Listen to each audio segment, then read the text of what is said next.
আমি আপনাদের আরোগ্য ও সৌভাগ্য লাভের জন্য আমি মা চণ্ডীর যে মন্ত্র, সিদ্ধ মন্ত্র, সেই মন্ত্র আমি বলছি, শুনুন। এবং এটা ঘুম থেকে উঠে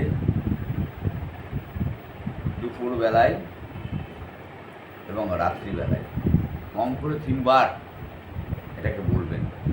তাহলে দেখবেন সমস্ত কিছুই আপনার নাশ হয়ে যাবে।